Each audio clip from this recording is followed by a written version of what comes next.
این راه پیاده‌گر در مرکز شهرک یولبوگ انا همین خیلی به طور زمانوی ساخته شده است.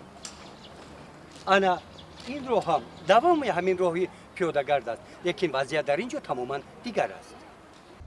در شهرک یولبوگ راه‌های پیاده‌گرد به انشاءات‌های جشنی داخل هستند. یکی از این راه‌ها راه پیاده‌گردی کوچه به نام میرزا بابیف در چنین وضع قرار داشته به تعمیر و بازسازی نیاز دارد. در حدود جماعت شهرک یولبوگ طبق نقشه گنرالی زیاده از 10 کیلومتر راه‌های پیاده‌گرد با نقشه گرفته شده است برای ساختمان و از نوسازی.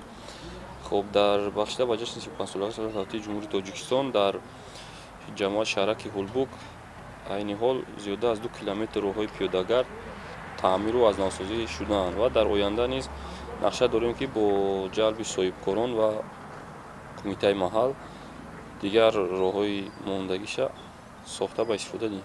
راه پیاده‌گردی کوچه به نام عبدولی میرزایف هم در شهرک یولبوگ که انشاءات جشنی به شمار می رود در حالت ویرانه قرار دارد. از این راه همه روزه صدها نفر میگذرند. پست و بلندی و ناهمواری راهی مذکور دیدن این منظره نه تنها طبع راهگذاران را شاد نمیگرداند، بلکه به حرکت پیاده‌گردان و سلامتی آنها از احتمال دور نیست که تاثیر ناخوب هم رساند. این راه پیاده‌گرد در توازن خواجگی منزلی و کمونالی ناحیه قرار داشته سالهای 60 عصر گذشته ساخته شده است و طبق اطلاع سرمعمار ناحیه در دایره انشاءات جشنی بخشیده به 35 سالگی استقلال دولتی بازسازی آن باید سال آینده آغاز گردد.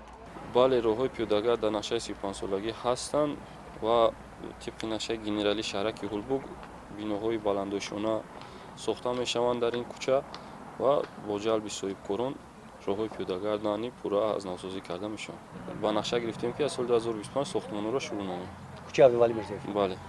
در شهرک یولبوگ مرکزی ناحیه واسع به این مانند راه‌های پیاده‌گرد در دیگر محله‌ها زیادند و به تعمیر و ترمیم نیاز دارند. ساکنان امید به آن دارند که با شرافت این جشن بزرگ ملی این مشکلات ها حل می‌گردند.